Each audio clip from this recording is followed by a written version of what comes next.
Hey Capricorn. So this is the full moon to new moon reading, taking you from the full moon in Scorpio on the 12th of May right the way through to the 27th of May, where we got the new moon in Gemini. Now, this is an important one for you because Capricorn is ruled by Saturn, and Saturn is changing signs. Now, Saturn doesn't do that very often. Every 2.5 years, roughly, he'll change signs. And this is his first ingress, which means the first moment that he moves into Aries. He's going to shunt back into Pisces a little bit later on this year, and then he will finally go into Aries, I think on the 14th of February 2026. But it's significant anyway. You know, he is making his first move into Aries for the first time in 29 years. And this is going to be teaching us, or you in particular, about how to birth your sovereign reality, how you can take more responsibility and really take action for the things that you're responsible for. So I really see that there's, I guess, a new birthing of independence, greater action, but also being able to bring reality to the things that you really want to manifest, you know, making everything very, very real. Saturn, which has been in Pisces since 2023, you know, he's not very happy in Pisces, or he hasn't been happy in Pisces. And so, you know, it's been very difficult for you to really make things real, really bring things about. So this is, I think, when things are going to get moving again. I'm really pleased for you.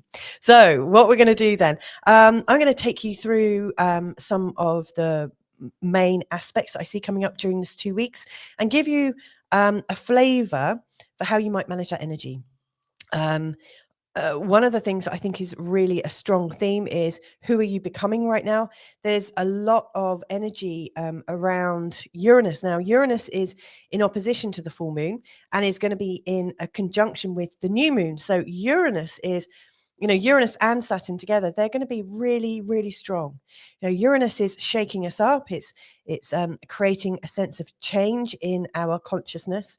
So I really think that this 2 weeks for you is really asking you who you are becoming and what kind of change are you internalizing within you, especially the change you see in the world. Like, how are you making it work for you? What do you make that mean? And also, how are you breaking the hold that certain authorities have over you and becoming your own authority? So it's going to be a good one. So if you're new to this channel, my name's Louisa Tanner-Munson. Hi, welcome. This is Feel Good Astrology. And my aim here is to help decode astrology to give you the sense that there's something to be really optimistic about and hopeful.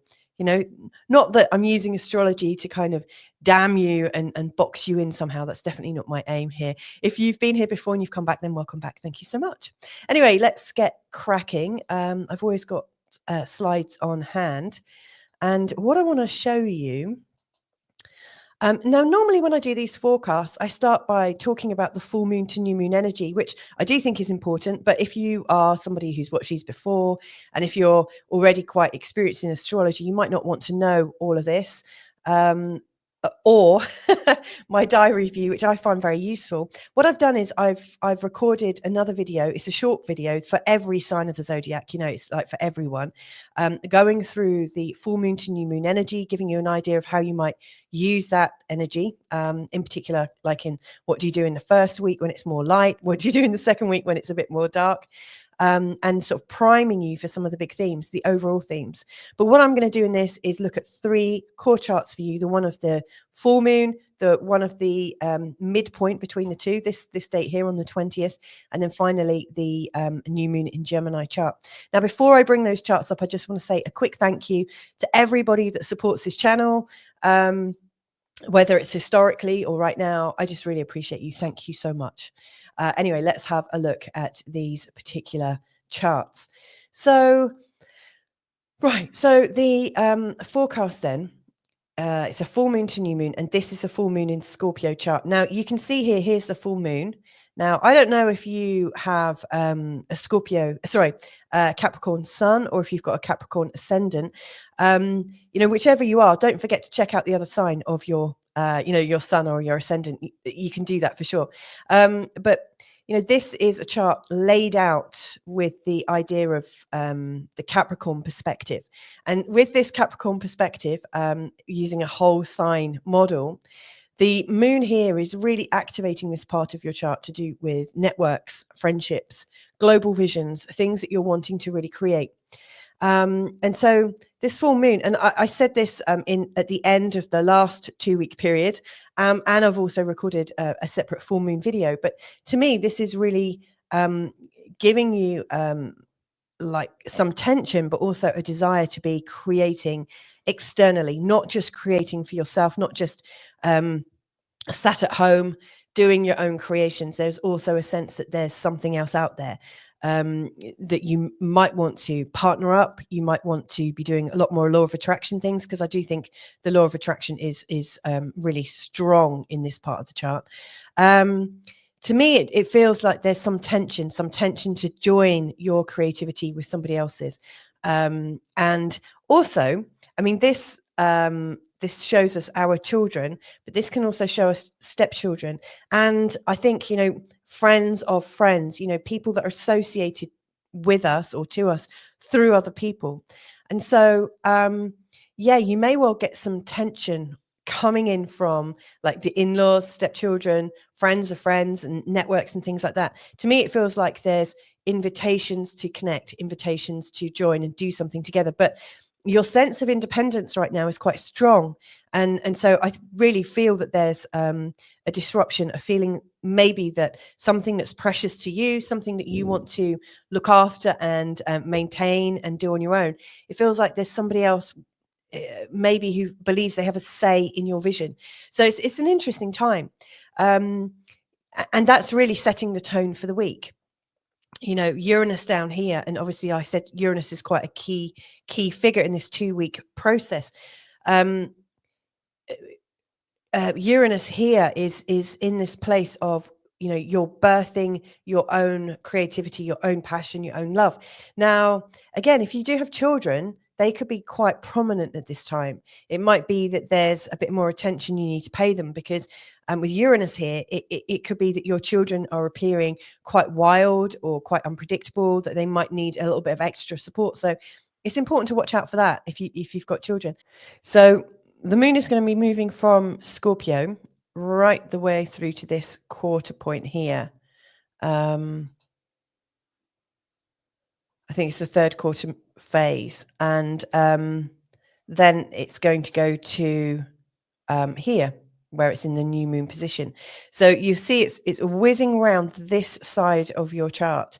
Now, the first few days of this particular forecast, in particular, as the moon goes into the sign of Sagittarius, you may well, and that's from the 13th, that's Tuesday the 13th, you might find that it's time to take a little bit of a rest, to kind of calm your nervous system down a little bit.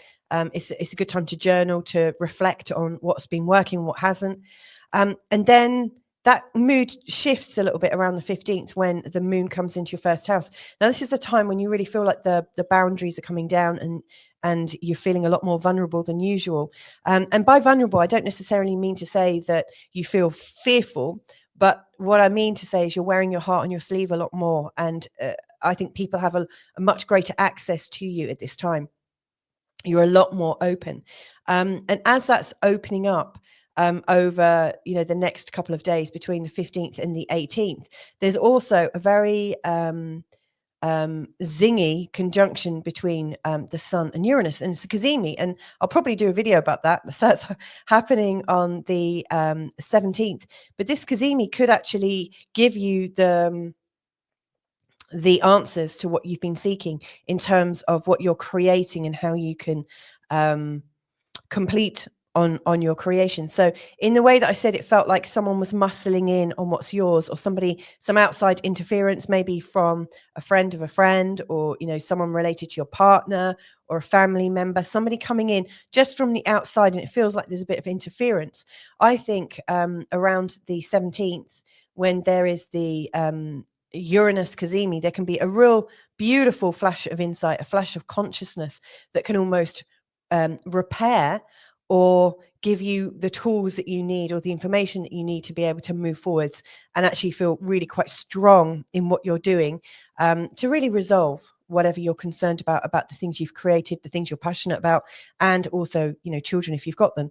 Now, this isn't just about passion and what you're creating and children. It's also very much about our relationships, not necessarily the long-term aspect of it, but the the areas of intimacy and sensuality and what's lifting you up, what's making you feel like you're living a life worth living, you know. So you may well get some feelings of spontaneity and channeling and sort of deep intentions, like coming in, deep insights. So just be on the lookout for those. I think they'll be quite helpful. And then the 18th to the 20th, it's interesting. We've got a really quite a really strong day, because on the 18th, as the moon comes into Aquarius, it's making a conjunction to Pluto, bringing up some real intense feelings about your earnings, how you manage your resources. Do you have enough resources, but also your own resource, like your own level of self-esteem. Now, on that particular day as well, you've got Jupiter in a sextile to Chiron, which is here. I haven't marked that in actually. And you've also got Mercury square Mars. So if I move this chart on, you'll see it. So Mars and Mercury are also in a square. Now, this is a day when tensions are a little bit frayed. So you've got this moon and Pluto in a conjunction energy, making everyone very, very intense. But in particular, the intensity that you have is that maybe you're not protected enough. You know, maybe you don't have enough money. Maybe you don't have enough resources to be able to protect yourself. And so, yeah, it can feel very much like there are aspects of you under attack. Now, with Jupiter in the sextile with Chiron, I think it's opening you up to seeing where you feel vulnerable. And then the Mars and Mercury square is really giving you the ability to articulate it. But, you know, one of the things to be really careful about is who you're articulating this to, because Mars in this part of your chart up here, associated with the 8th house, is a place where people can get very defensive, in particular your partners and your close-knit family. And also your historic family, you know, the sort of DNA mapping right the way back through the ages. You know, it feels like everyone in your ancestry is having a say. Maybe you're about to do something that is breaking a pattern, but it feels quite tense. So it's important to be aware of that. Then as we're coming into the 20th, and this is the chart that I'm showing here, you've got the moon going into Pisces literally just before, the sun moving into Gemini, and also the sun making an exact sextile to Saturn. Now, I think this is really giving a change of pace. So anything that has come up at the tail end of this first week, say from Saturday the 17th until Monday the 19th, I really think on the 20th it feels like there's a whole new energy. Now, first of all, I want to say this energy is a lot more flexible, so you don't feel quite so it doesn't feel so tight, so uncomfortable. You know, with the moon in Pisces, a lot more flexibility for you to wander a little bit and not to worry so much. And the sun going into the sign of Gemini is a lot more friendly, a lot more bouncy, a lot more light. So there's not that same level of intensity that you just had over the previous few days. Now, during this time as well, Venus is making this really lovely trine to Saturn. And so any discord that came up around the 17th to the 20th, or the 17th to the 19th, that discord I think can be smoothed out. It feels like there's some collaborative players at home that are able to bridge any breakdown in communication, which I think is really, really helpful. And then we're coming into a series of, I think, really helpful aspects. So the 22nd, for instance, which is Thursday the 22nd, we've got the sun making a sextile to Neptune, and also the moon is going into Aries. So really what I think is the 20th, things feel like there's a bit of a loosening up of energy, a feeling of, well, if we can't agree on things, let's be practical. On the 22nd, it feels like there's some imagination that's coming in, an imagination that we can start to take action with. So it feels like there are some solutions that are creative, and the more you can use your creativity, the more things can move. Now, interestingly, on this particular day, on the 22nd, the moon will be in a conjunction with Saturn, also Ceres, which I've put in this chart, and also Neptune. So to me, it feels like there is a lot of energy in the realm of your home Not only are there practical solutions, there are some solutions about how to look after particular people and nurture and nourish and so on and so forth. But there's also this feeling of unconditional caring. So I don't know what is going on for you at home. Now, this is bringing me to the next point, really, because as Saturn is coming into Aries on the 25th, it's coming into this part of your chart absolutely associated with the home and how you're managing things at home.